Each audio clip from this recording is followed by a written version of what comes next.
Dieu voudrait nous instruire. Il voudrait nous enseigner. Père notre Dieu, parle à notre esprit, à notre cœur. Tous ceux qui suivent ce direct, de partout où ils sont, aussi nombreux, ouvre leur esprit et leur intelligence pour comprendre la portée de ta parole. Afin qu'ils puissent te servir, toi, le Dieu vivant et vrai. Merci parce que hier, 2 personnes se sont données à toi. Et nous t'en sommes infiniment reconnaissants. C'est ce que notre Dieu, nous avons pu avoir l'information. Mais nous savons que des milliers qui ont écouté ont été touchés. Certains ont fait la confession de foi chez elles. Maintenant, parle à nos cœurs. Instruis-nous, nous t'écoutons au nom de Jésus-Christ. Amen. Bien-aimés dans le Seigneur, notre semaine pascale avait pour thème général la Pâque et son implication dans le salut de l'humanité. Nous avons vu que la Pâque était depuis dans le cœur de Dieu. Et cette Pâque, qui était le projet culminant du Seigneur, c'est la Pâque de la Nouvelle Alliance. La Pâque qui parle de la mort et de la résurrection de Christ. Pierre a dit que cette Pâque était dans le cœur de Dieu avant qu'il ne fonde le monde et avait destiné et prédestiné Christ comme agneau de Dieu. Dans le déroulement de l'histoire, l'apôtre Paul dit que quand le temps est arrivé, dans Galates chapitre 4, verset 4 à 5, Dieu a envoyé son fils né d'une femme, né sous la loi, pour racheter tous ceux qui sont sous la loi de leur péché, pour qu'ils reçoivent l'adoption d'être enfants de Dieu. Bien-aimés, Paul continue dans Romains le chapitre 1, après le verset 2, que cet évangile qu'il annonce, qui parle de la mort et de la résurrection de la Pâque, avait été promise par Dieu et prédite par les apôtres, par les prophètes, et réalisée quand Christ est arrivé. Cet évangile concerne son fils, né d'une femme. Bien-aimé, la Pâque était dans le cœur du Seigneur. La Pâque juive qui a eu lieu en Égypte concernait les Juifs et fait partie de toute la démarche de Dieu pour aboutir à la Pâque de la Nouvelle Alliance par le sang de Jésus-Christ. Nous avons vu que, aussi hier, que Christ est désigné comme agneau, d'abord, rapproche dans l'idée de l'agneau immolé dont le sang a été imbibé sur les portes, les linteaux des portes, pour que les Juifs, les premiers-nés des Juifs échappent à la destruction. Donc comme agneau, il devait être sacrifié. Mais désigné comme agneau de Dieu, signifie Dieu sacrifié. Le sacrifice de Dieu remonte, le ramène vers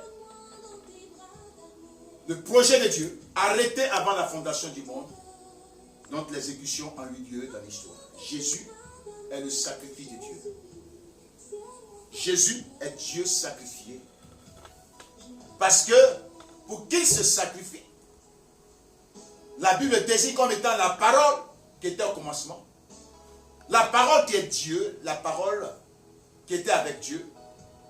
La parole par laquelle Dieu a créé toutes choses et par qui toutes choses existent.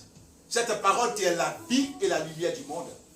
Cette parole-là est devenue chair, s'est incarnée, ça veut dire que cette parole n'a pas possédé un corps, cette parole n'a pas emprunté une chair, cette parole est devenue chair. ça veut dire que cette parole créatrice qui est Dieu est devenue homme. Donc, la Pâque qui parle de la crucifixion, c'est la crucifixion du Dieu homme. Pas seulement qu'une nature qui était sur la croix et l'autre nature n'y était pas. Ce n'est pas vrai. C'est pourquoi Jésus, le ressuscité, dit clairement qu'il est écrit dans les Écritures que le Christ souffrirait. Voilà. Donc c'est le Christ qui a souffert. C'est Dieu, homme, qui a souffert. Dans Philippiens, l'apôtre Paul dit que lequel existait en forme de Dieu n'a pas regardé comme une proie à arracher sa rivalité avec Dieu. Mais il s'est dépouillé. Il a pris la forme d'un serviteur, d'un homme, devenant un simple homme, et étant, devenant un simple homme, devenant obéissant jusqu'à la mort de la croix. Donc, c'est la parole devenue chair là, qui est devenue homme, simple homme, chair, c'est elle dans son entièreté qui est allée à la croix. Sur la croix, c'est la parole chair qui a souffert pour notre salut. Dieu sacrifié comme agneau pour notre salut. Bien-aimés, nous sommes sauvés. Et quel est l'impact de cette mort sur les conséquences du péché? On en a parlé, mais aujourd'hui, nous parlerons, n'est-ce pas, de la Pâque historique et la Pâque expérimentale. Il est important de comprendre cela. Et nous allons prendre pour test de base Galates chapitre 2, le verset 20.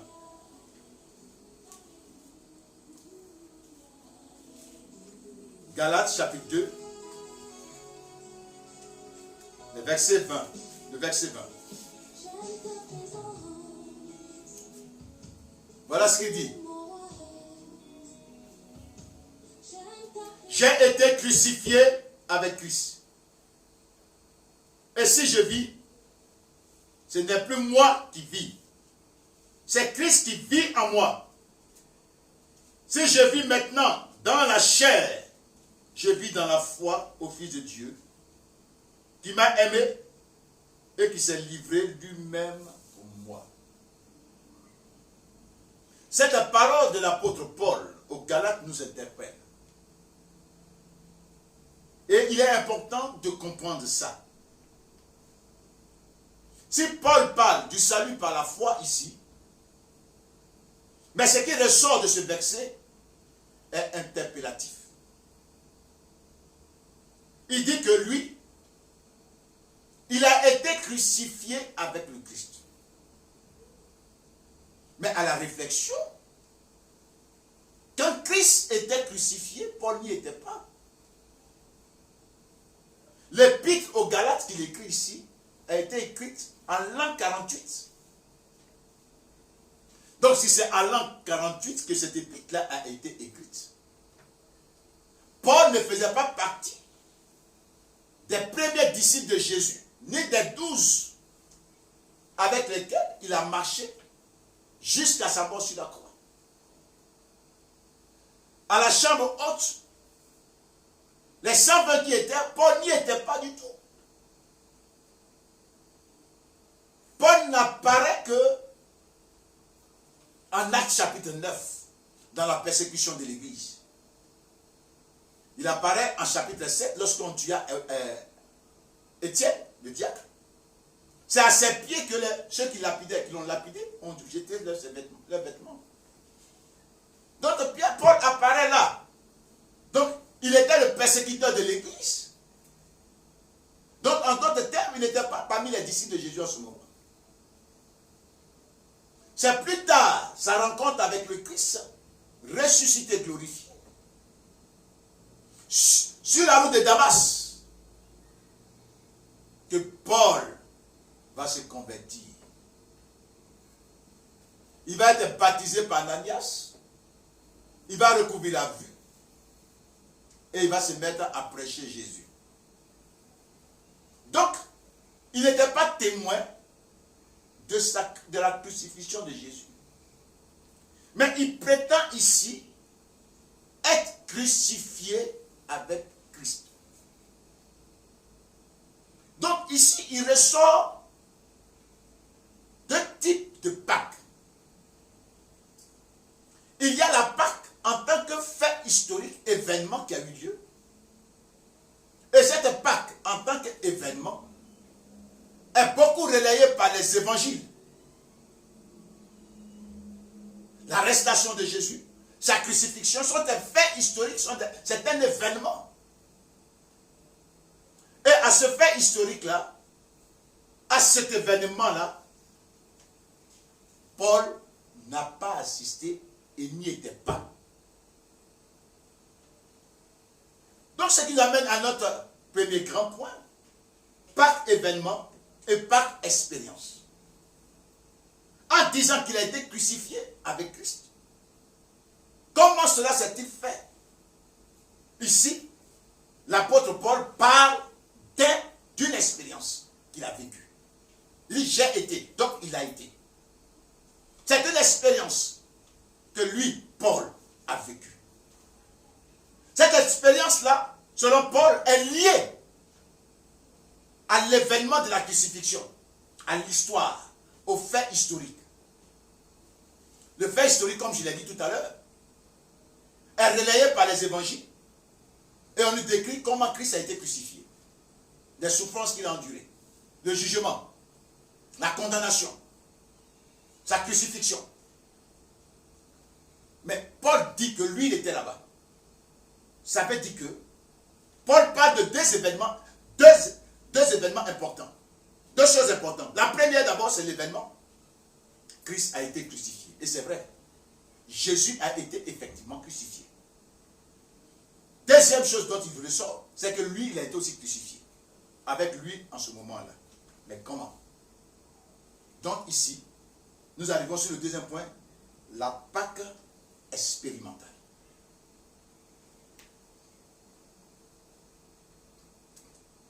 Paul dit qu'il a fait l'expérience de la Pâque. Or, la Pâque parle de la crucifixion de Jésus. De sa mort et de sa résurrection. La Pâque conçue par Dieu comme projet initial avant la fondation du monde. C'était Christ qui rachète par son sang comme un agneau sans tache ni défaut de la part de Dieu. Paul dit que lui, il a fait l'expérience de la crucifixion. En d'autres expressions, quand Paul a rencontré Christ sur le chemin de Damas, et que là, il s'est soumis à Christ, il a reçu dans sa vie comme Seigneur et Sauveur. Paul dit que là, en ce moment-là, il venait d'être crucifié avec Jésus. Il venait d'être crucifié avec le Christ.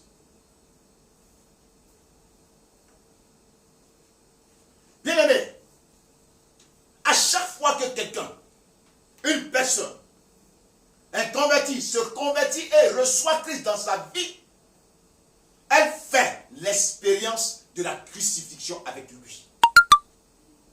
Elle expérimente la Pâque expérimentale. Elle est automatiquement projetée dans la Pâque en tant qu'événement concernant la mort de Jésus-Christ à la croix. Il meurt avec le Christ en même temps.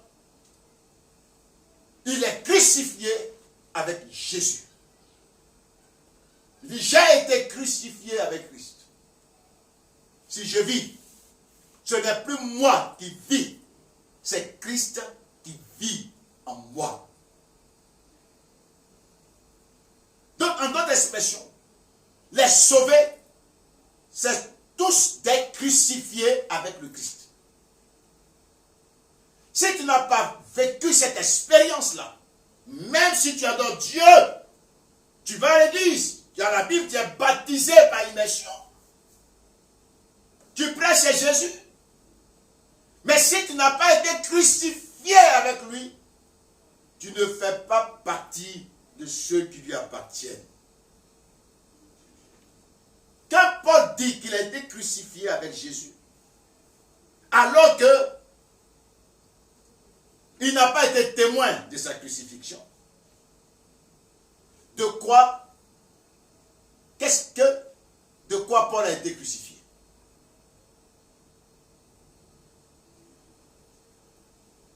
Nous allons prendre Romains,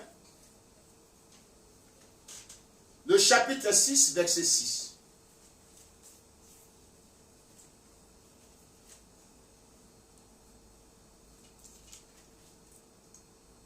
Il dit, sachant que notre vieil homme a été crucifié avec lui, afin que le corps du péché fût détruit, pour que nous ne soyons plus esclaves du péché. Voici ce qui, en Paul, ce par quoi Paul a été crucifié avec Christ. C'est par rapport à son vieil homme, à sa nature corrompue du péché, qu'il a mené à persécuter l'église de Dieu, à détester les chrétiens, faire arrêter hommes et femmes, jeter en prison.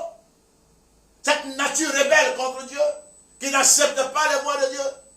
Mais lors de sa rencontre avec le Seigneur glorifié, crucifié, glorifié, sur la route de Damas, Paul est mort avec le Christ ce jour-là au péché. Sa nature de péché a été crucifiée.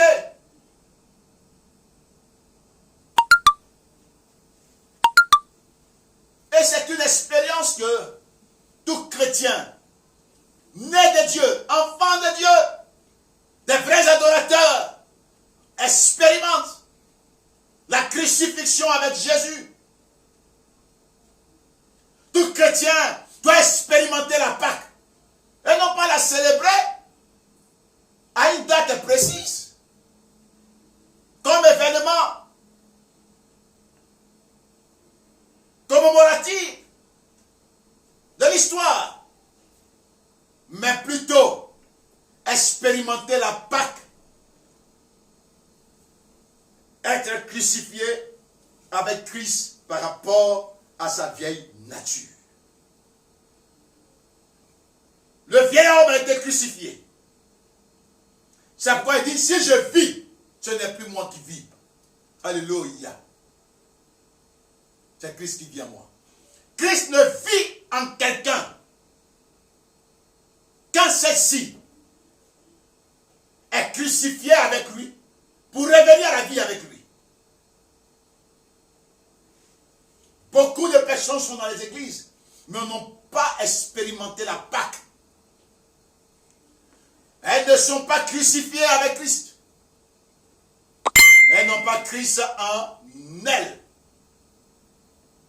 Elles ne sont pas mortes par rapport à la vie de péché. Les natures corrompues, comme on a vu, que les conséquences du péché, c'est la corruption de notre nature. Dieu a condamné le péché. Et à cause de ce péché-là, Dieu a envoyé son Fils dans un corps semblable au nôtre. Et Christ, n'est-ce pas, en étant crucifié, Dieu l'a fait pécher, lui qui n'a pas connu le péché, pour que nous recevions la justice de Dieu. Si tu n'as pas vécu cette expérience de la crucifixion avec Christ, tu ne lui appartiens pas. Et Christ ne peut pas vivre en toi. J'ai été crucifié avec Christ. Il parle de l'expérience de la crucifixion, l'expérience de la Pâque. Notre deuxième grand point va nous parler des implications de la Pâque expérimentale. Quand on expérimente la Pâque, quand on est crucifié avec Christ, quand on vit l'expérience de la crucifixion avec Jésus, quelles en sont les implications? La première implication se trouve dans Romains le chapitre 6, verset 6 qu'on a lu. Qui dit, sachant que notre vieil homme a été crucifié avec lui, afin que le corps du péché fût détruit, pour que nous ne soyons plus esclaves du péché. La première implication, c'est la liberté que nous donne la crucifixion face au pouvoir du péché.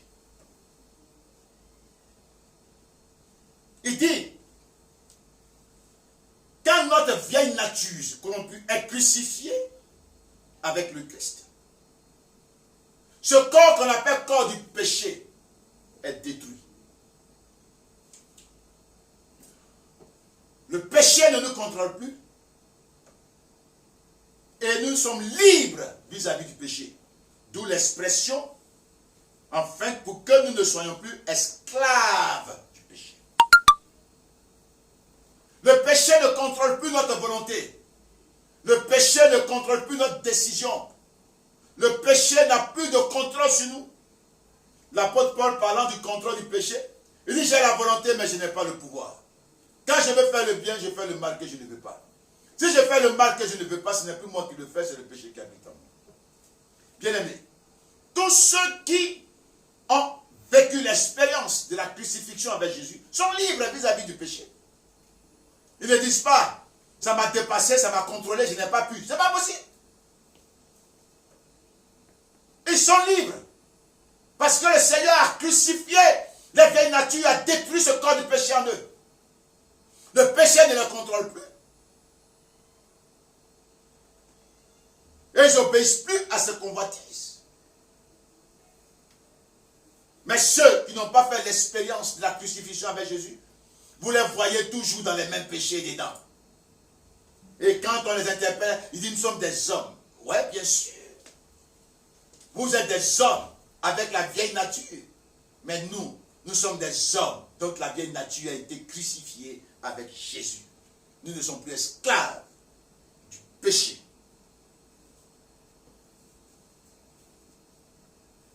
Deuxième implication, c'est que la vieille nature étant maintenant détruite, le vieil homme étant maintenant détruit, il y a l'apparition, la création d'un homme nouveau. Un homme nouveau. Jésus est mort à la croix. Avec nos péchés. Quand il est ressuscité, il est ressuscité avec un corps glorieux. Ce corps pouvait passer par les murs, apparaître là. Il n'y avait plus de restriction. Le linceul est resté dans la tombe. Le vêtement nouveau qu'il avait était d'une blancheur. Quand tu es crucifié avec Jésus, ta vie de péché reste dans le tombeau. Ton corps de péché reste dans le tombeau avec son linceul. Et quand Christ est ressuscité, tu apparais avec un nouveau corps débarrassé du pouvoir du péché.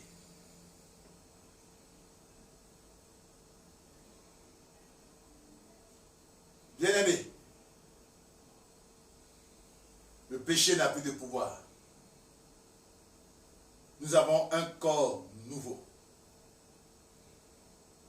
Et dans cette perspective-là,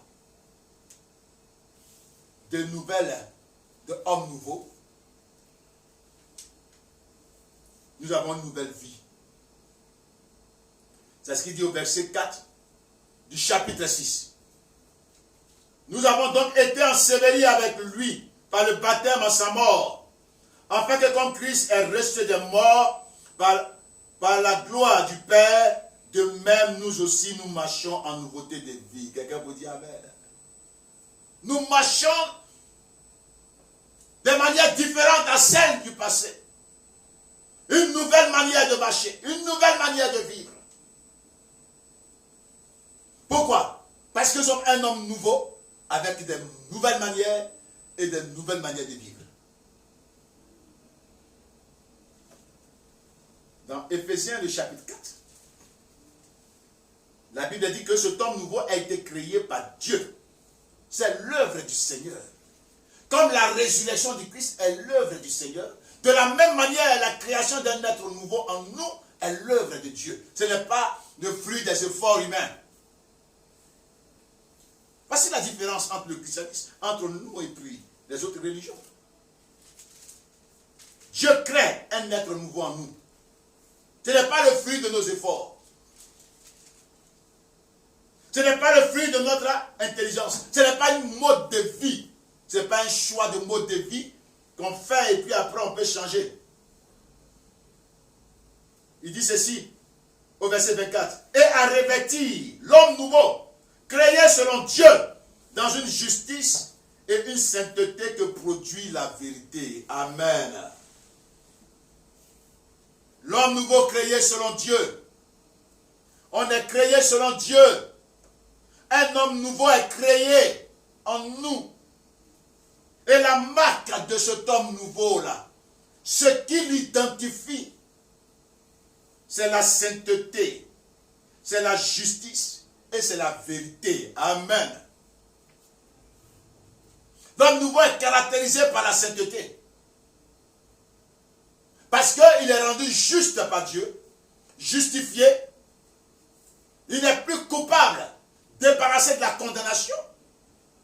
Et il marche dans la justice, dans une vie juste de Dieu. Mais il est marqué aussi par la sainteté. C'est par ces trois choses-là qu'on découvre l'homme nouveau. La sainteté, la vérité. La vérité dans le comportement, la vérité en parole. La vérité dans la foi.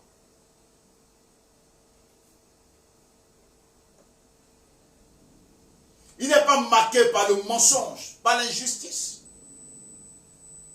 par la duplicité, par la malice, par le vol et la malhonnêteté, par la fornication et toute forme de prostitution, d'abomination. Il est marqué de la sainteté. Il a pour marque la sainteté. Il a pour marque la vérité. Il a pour marque la justice.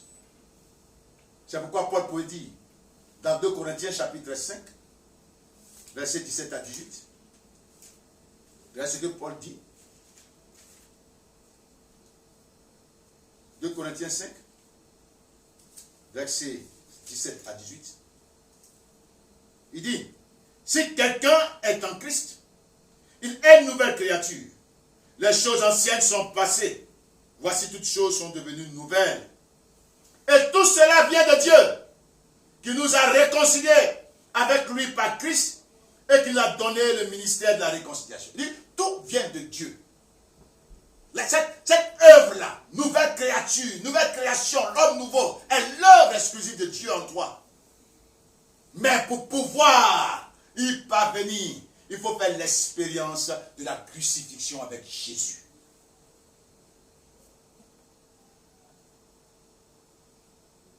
Deuxième implication, c'est que cet homme nouveau vit désormais pour Dieu. Il ne vit plus pour lui-même. Trop de chrétiens vivent pour eux-mêmes. Tout ce qui est important pour eux, c'est leur propre volonté, satisfaire leurs désirs. Et on s'appuie souvent sur la parole de Psaume 37. Faire de l'éternel tes délices, c'est de donner ce que ton cœur voudra. Mais en fait, ils ne comprennent même pas ce que vous faites. Cette parole, faire de l'éternel tes délices. Est-ce que Dieu est ton délice? Délice veut dire que la chose la plus importante, la plus précieuse. Est-ce que tu obéis à Dieu, tu marches selon la parole de Dieu? Est-ce que tu es un homme nouveau créé selon Dieu? Ta vie est marquée par la sainteté, la vérité, la justice. Est-ce que tu recherches toujours ce qui plaît à Dieu et la volonté de Dieu? Quand tu es en train de faire ces choses en recherchant toujours ce qui plaît à Dieu et la volonté de Dieu, alors ce que tu vas désirer cadrera avec la volonté de Dieu. On a parfois des désirs en déphasage avec la volonté de Dieu. C'est pour cela que Paul dit que dans Romains le chapitre 12, verset 1 à 2, il dit, offrez-vous comme un sacrifice vivant, saint et agréable à Dieu. Ne vous conformez pas au siècle présent, mais laissez-vous transformer par le renouvellement de votre intelligence, afin que vous discerniez quoi? Quand on se laisse transformer par Dieu, on est un homme nouveau, créé selon Dieu, qu'on est marqué par la sainteté, par la pureté, qu'on ne se conforme pas au monde, aux choses du monde. Qu'est-ce qu'on va désirer? Qu'est-ce qu'on va comprendre? Enfin, qu'est-ce qu'on va discerner du moins? Il dit, afin que vous discerniez ce qui est agréable à Dieu, saint et parfait. Voilà. Quand on discerne ce qui est agréable à Dieu, ce qui est saint et parfait, quand on le recherche, on ne peut pas avoir une volonté qui va en contre-courant de celle de Dieu. Non, bien-aimés. Nous ne vivons plus pour nous-mêmes. C'est ce qu'il dit dans Romains le chapitre 6, verset 8 à 10. Voilà ce qu'il dit. Romains chapitre 6, verset 8 à 10. Il dit, or, si nous sommes morts avec Christ, nous croyons que nous vivrons aussi avec lui. Sachant que Christ ressuscité des morts ne meurt plus, la mort n'a plus de pouvoir sur lui. Car il est mort, et c'est pour le péché qu'il est mort, une fois pour toutes.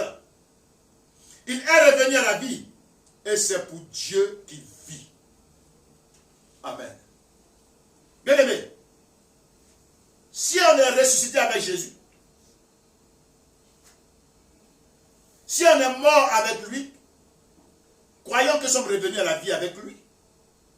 Et si on est revenu à la vie avec le Christ, c'est pour Dieu désormais que nous vivons. Amen. Est-ce que tout ce que tu fais, tu le fais pour Dieu? Parfois même on veut se marier, et quand on se marie même pour Dieu.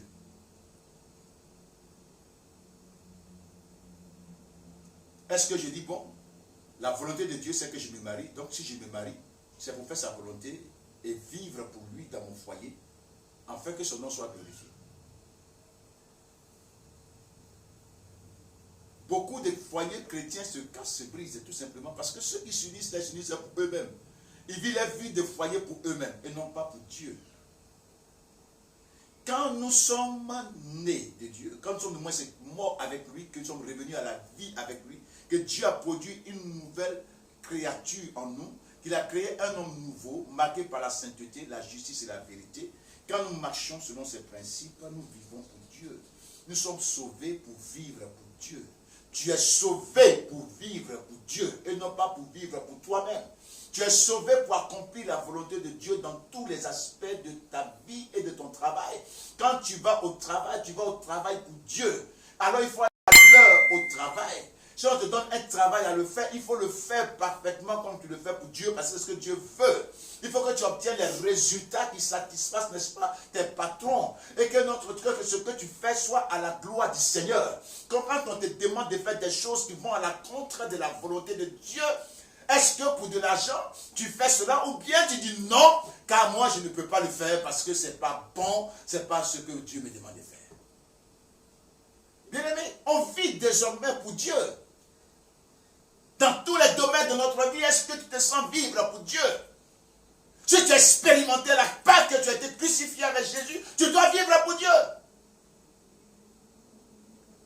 Tu ne dois pas vivre pour toi-même. On ne vit plus pour nous-mêmes, on vit pour Dieu. On dit que Christ est ressuscité, vit désormais pour Dieu. Nous sommes morts avec lui, on est ressuscité avec lui pour vivre pour Dieu. Si nous n'orientons pas notre vie dans ce sens même de la raison fondamentale de notre résurrection avec le Christ, notre crucifixion et notre résurrection avec lui, de l'existence même, du but de l'existence même de la nouvelle, de l'homme nouveau en nous, qui est de vivre pour Dieu, alors c'est que nous n'avons pas connu le Seigneur.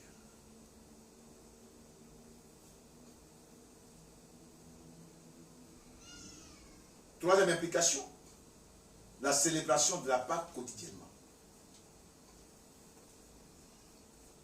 Bien aimé, on ne célèbre pas la Pâque.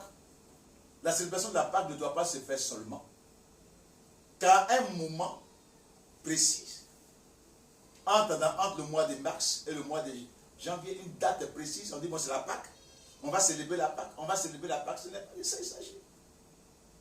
La célébration de la Pâque doit se faire quotidiennement. Quand on prend 1 Corinthiens, le chapitre 5, versets 6 à 13, l'apôtre Paul reprend l'église de Corinthe qui, n'est-ce pas, au lieu de punir ce frère qui a couché avec la femme de son père, mais plutôt se réjouissait. Au verset 6, il dit, c'est bien à tort que vous vous glorifiez. Ne savez-vous pas qu'un peu de levain fait lever toute la Pâque? Faites disparaître le vieux levain, afin que vous soyez une pâte nouvelle, puisque vous êtes sans levain, car Christ, votre Pâque, a été moulé. Célébrez donc la fête, non avec du vieux levain, non avec un levain de malice et de méchanceté, mais avec le pain sans levain, de la pureté et de la vérité. Bien aimé, la Pâque doit être une célébration quotidienne. Chaque chrétien doit vivre l'événement de la Pâque tout le temps. Il doit la célébrer dans sa vie, en marchant dans la pureté et dans la vérité.